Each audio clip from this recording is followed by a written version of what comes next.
आज हम 12वीं क्लास की जो राजनीति विज्ञान है, राजनीति विज्ञान में भारतीय राजनीति पर चर्चा करने के लिए ये वीडियो अब तक पहुंचा रहा हूं। और ये प्रयास रहेगा कि अंत तक आपका पूरा सिलेबस कंप्लीट हो। इसके लिए मैंने ये फर्स्ट चैप्टर आपका लिया है राजनीति विज्ञान से। फर्स्ट चैप्टर में सबसे पहले आपका दिया है राष्ट्र निर्माण की चुनौतियां। तो राष्ट्र निर्माण की चुनौती, राष्ट्र की चुनौतियां क्या होती हैं, सबसे पहले तो हम चर्चा करते हैं। तो राष्ट्र निर्माण की चुनौतियां सभी राष्ट्रों में हैं, हर राष्ट्र में चुनौतियां हैं, भारत भी उनमें से एक है। लेकिन आपके जो सिलेबस हैं, आपके जो किताब में जो दिया है ध्यान, वो केवल भारत के परिप्रेक्ष्य में दिया और भारत के उस समय की तत्कालीन जो परिस्थितियां थी, उन तत्कालीन परिस्थितियों के बारे में दिया है कि उस समय क्या क्या परिस्थितियां थी। चलो उसको अपन देखते हैं, ठीक है। तो सबसे पहले है भारत को एकता के सूत्रों में बांधना। भारत 1947 में 15 अगस्त मध्यरात्रि को जब स्वतंत्र हुआ, उस समय देखा जाए तो परिस्थितियां कुछ ठीक नहीं थी भारत की, क्योंकि भारत एक विविधताओं वाला देश और विविधताओं के साथ साथ विभिन्न धर्म, विभिन्न विचार, जातियां सब में अपना बटा हुआ है। तो ये पहली चुनौती थी कि हम इस विशाल भारत के, इस अखंड भारत को इस प्रकार से एकता के सूत्रों में बांधे। तो एकता के सूत्रों में फिर उसके बाद जो आता है लोकतंत्र की स्थापना। अब क्योंकि एक तो पहले से ही तय था कि भारत में एक लोकतंत्रात्मक शासन प्रणाली रहेगी और लोकतंत्र की स्थापना करना है। हमारे संविधान निर्माताओं, हमारे जिनने बलिदान दिया, जो हमारे क्रांतिकारी रहे हैं, उन सब ने का ये विचार था कि यहाँ प्रजातंत्र की स्थापना हो। और आज भी भारत दुनिया का सबसे बड़ा प्रजातंत्र है। प्रजातंत्र का मंदिर कहलाता है, जहाँ जनता की सहभागिता सुनिश्चित होती। प्रत्येक 5 वर्ष में प्रतिनिधि ये आत्मक यानी हमारे प्रतिनिधि जो है कि हम संसद में भेजते हैं और वो हमारे लिए नीतियों का निर्माण करते हैं। तो ये हमने कर दिखाया और आज भी हम सबसे आगे हैं लोकतंत्र की स्थापना में, क्योंकि जनता की सहभागिता, यहाँ तक कि हमने ये भी कर लिया कि हमारी जनता की प्रत्यक्ष सहभागिता कहाँ हो। यानी प्रजातंत्र में जनता की प्रत्यक्ष सहभागिता तो हमारे यहाँ सबसे अच्छा उदाहरण है कि ग्राम पंचायत है। ग्राम पंचायत में जनता की प्रत्यक्ष सहभागिता होती है। ग्राम सभा होती है तो ग्राम सभा में हर व्यक्ति जाकर के अपनी नीतियों, जो भी नीतियां पंचायत से संबंधित बननी होती, उनमें भाग लेता है कि कहाँ क्या कार्य होना है। यानी प्रत्यक्ष अप्रत्यक्ष का सबसे अच्छा उदाहरण। इसके बाद हम चलते हैं तो ऐसे विकास की जिससे समूचे समाज का भला हो सके। भारत में एक ऐसे विकास की जरूरत थी या ऐसे विकास की सोच हमारे संविधान निर्माताओं की थी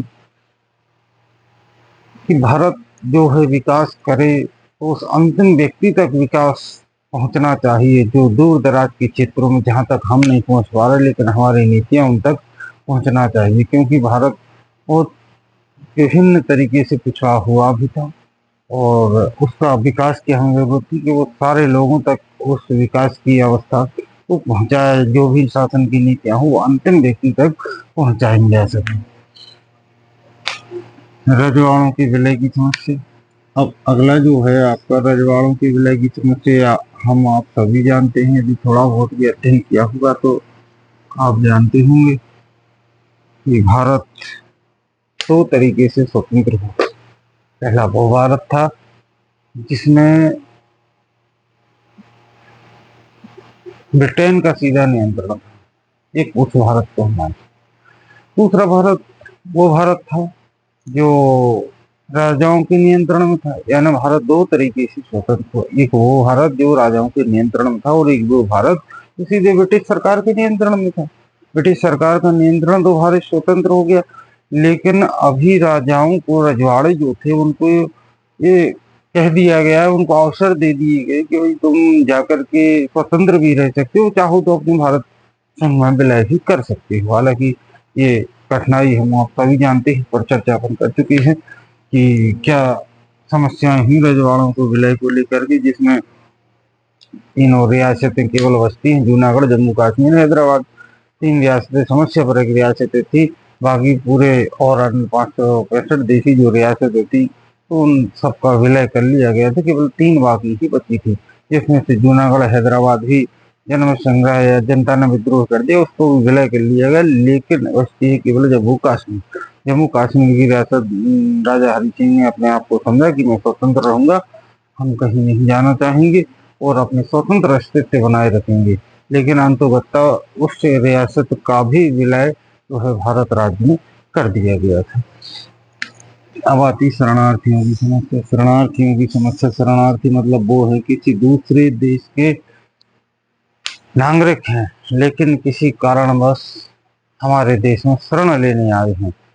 यानी इस देश के नागरिक नहीं हैं, लेकिन इस देश में केवल वो रह रहे हैं, अपना व्यापार व्यवसाय कर रहे हैं।